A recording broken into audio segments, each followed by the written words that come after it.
सभी को जय माता की।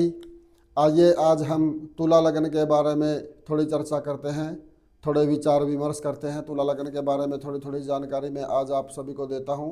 12 भावों में तुला लगन का स्वामी शुक्र ग्रह क्या क्या रिजल्ट देता है। तुला लगन का मतलब होता है तराजू।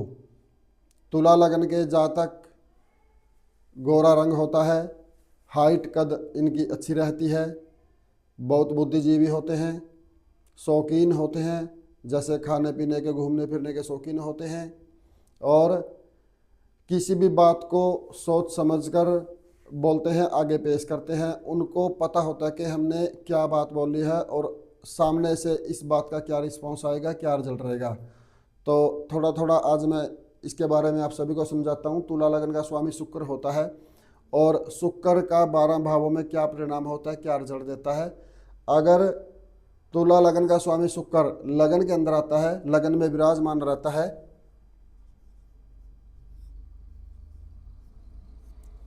शुक्र अगर लगन में रहता है, तुला लगन का स्वामी है, सबक क्षेत्रीय होकर जातक को सबसे पहले शौकीन बनाता है, जैसे खाने पीने का शौक, घूमने फिरने का शौक, समाज में अपने आप को सुंदर दिखाने का शौक, अच्छे अच्छे दोस्त बनाने का शौक।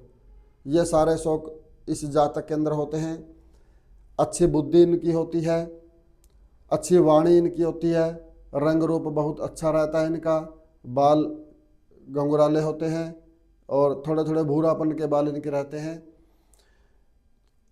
तुला लगन का स्वामी अगर शुक्र दूसरे स्थान में आता है वृश्चिक राशि के अंदर, वैसे मैं आप लोगों को एक बात बताता हूँ, शुक्र का जो नग है, रतन है, वो है डायमंड, और उसका जो उपरतन है वो है जरकन। सफ़ेद मूंगा भी आप धारण कर सकते हो शुक्र का शुभ रिजल्ट लेने के लिए, शुभ परिणाम लेने के लिए। परंतु डालने से पहले किसी भी अच्छे ज्योतिषी से आपने संपर्क करना है, सलाह लेनी है कि हम शुक्र का स्टोन डाल सकते हैं, शुक्र का रतन डाल सकते हैं, नहीं डाल सकते। तो सलाह लेकर के फिर आपने कोई भी रतन डालना है या धारण करना है। तो शुक्र का अगर शुक्र दूसरे स्थान में आता है वृश्चिक राशि के अंदर, तो यहाँ पे भी शुक्र अच्छा ही परिणाम देगा। ऐसे जातक परिवार को, जैसे मैंने पहले भी बताया था, कन्या लगन के अंदर बुध का और शुक्र का लगभग सेम सा रिजल्ट ही रहता है। ये ऐसे जातक परिवार के साथ मिलकर चलना पसंद करते हैं, परिवार को इकट्ठा रखना पसंद करते हैं, और इनकी वाणी बहुत अच्छी होती है। और अगर मैं टेस्ट की बात करूं तो इनको मीठा खाना बहुत पसंद होता है। तो घूमने फिरने के भी शौकीन होते हैं, क्योंकि ये कुटुंब का स्थान है। ऐसे जातक कुटुंब में रहना बहुत अच्छा पसंद करते हैं। अगर शुक्र तीसरे स्थान में जाता है, तीसरा जो स्थान है वो यश मान इज्जत पार्टनरशिप यारी दोस्ती का है। तो यहाँ पे धनु राशि है और शुक्र ग्रह की शत्रु राशि है धनु। तो यहाँ पे शुक्र यारी दोस्ती को प्रभावित करता है, पार्टनरशिप को प्रभावित करता है, यश मान इज्जत को प्रभावित करता है, सबसे ज़्यादा प्रभावित करता है पार्टनरशिप के बिजनेस को। ऐसे जातक को पार्टनरशिप में बिजनेस मैं तो यही कहूँगा कि नहीं करना चाहिए। अगर फिर भी करते हैं तो अपने पार्टनर की कुंडली देख करके, जिसके साथ आप पार्टनरशिप कर रहे हो, तो उसके साथ बिजनेस करना चाहिए। ऐसे जातकों का पार्टनरशिप का बिजनेस ज़्यादा कामयाब नहीं रहता, ज़्यादा ऊंचाइयां नहीं छू पाता। अगर यही शुक्र चतुर्थ भाव में जाता है, चतुर्थ भाव में शनि की राशि है, और यहाँ पे तो शुक्र अच्छा ही रिजल्ट देता है। जितने भी हमारे समाज के भौतिक सुख हैं, जैसे ज़मीन, मकान, वाहन, हम अपने जीवन में जितने भी भौतिक सुख भोगते हैं, हर सुख को प्रदान करने वाला है यहाँ पे शुक्र। और ऐसे जातकों को माँ का प्यार बहुत अच्छा मिलता है, माँ का प्यार बहुत अच्छा प्रदान होता है। शुक्र अगर पंचम स्थान में जाता है, शुक्र यहाँ पे पंचम स्थान में बहुत उत्तम विद्या प्रदान करता है, जातक को संतानवान बनाने वाला होता है। और ऐसे जातकों को नॉन मेडिकल या कॉमर्स में जाके अपना लक आजमाना चाहिए। ऐसे जातक नॉन मेडिकल में जा करके, कॉमर्स में जा करके कामयाब होते हैं और बहुत अच्छा अपना भविष्य बनाते हैं। बहुत अच्छा और उज्जवल भविष्य ऐसे जातकों का बनता है, अगर ये जातक नॉन मेडिकल या कॉमर्स में जा करके स्टडी करते हैं, पढ़ाई करते हैं। अगर शुक्र छठे स्थान में जाता है,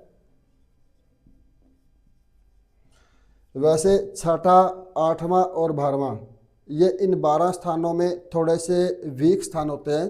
परंतु यहाँ पे मीन राशि है और शुक्र को 12वीं राशि में उच्च का माना जाता है। तो यहाँ पे शुक्र बहुत अच्छा रिजल्ट देगा। ऐसे जातक की वाणी बहुत अच्छी रहेगी और शत्रुओं के ऊपर हमेशा ऐसे जातक हैवी रहते हैं और गवर्नमेंट जॉब के योग बहुत अच्छा बनाता है 12वीं राशि में शुक्र छठे स्थान में आकर के, और विदेश यात्राएं भी करवाता है। स्थिरता नहीं कराता परंतु यात्राएं बहुत अच्छी कराता है। ऐसे जातक घूमना फिरना बहुत पसंद करते हैं। अगर शुक्र सप्तम भाव में आता है, सप्तम भाव में शुक्र मेष राशि के अंदर आता है। जो मेष राशि है वो मैन्युफैक्चरिंग की है और शुक्र यहाँ पे जातक को मैन्युफैक्चरिंग के व्यापार में अगर जाएगा तो उसके अंदर उसको कामयाब करेगा। बिजनेस अर्थात मेष राशि, बिजनेस चलना या नहीं चलना अर्थात शुक्र। तो ऐसे जातक का बिजनेस बहुत अच्छा रहता है, जीवन साथी बहुत सुंदर होता है और साथ में चलने वाला जीवन साथी होता है, एक दूसरे की केयर करने वाले ऐसे दोनों जीवन साथी रहते हैं। अर्थात शुक्र सप्तम स्थान में बहुत अच्छा रिजल्ट, बहुत अच्छा परिणाम देने वाला है। अगर शुक्र अष्टम भाव में जाता है, अष्टम स्थान में शुक्र वैसे वृष राशि में है। वृष राशि और तुला राशि दोनों का स्वामी है शुक्र। हर चीज यहाँ पे अच्छी देगा। सिर्फ और सिर्फ ऐसे जातक को खान पान का ध्यान रखना चाहिए क्योंकि अष्टम स्थान में शुक्र शुगर की बीमारी बड़ी जल्दी दे देता है। ऐसे जातकों को कम से कम मीठा का फ्रेज रखें। चिंता और टेंशन कोशिश करें कम से कम हो, कम से कम रहे, क्योंकि ऐसे जातकों को चिंता बहुत रहती है। चिंता चाहे परिवार की हो, चाहे अपने आप की हो, चाहे अपने बिजनेस की हो, चाहे अपने जीवन साथी की हो, ऑल ओवर कोई भी चीज़ है, चिंता से जातकों को बहुत रहती है। कोशिश करनी चाहिए कि उसको चिंता ना हो, क्योंकि चिंता और मीठा जिसके अष्टम स्थान में शुक्र है वो शुगर देने का काम करती है। तो हमेशा खान पान का ध्यान रखें। अगर शुक्र भाग्य स्थान में जाता है मिथुन राशि में,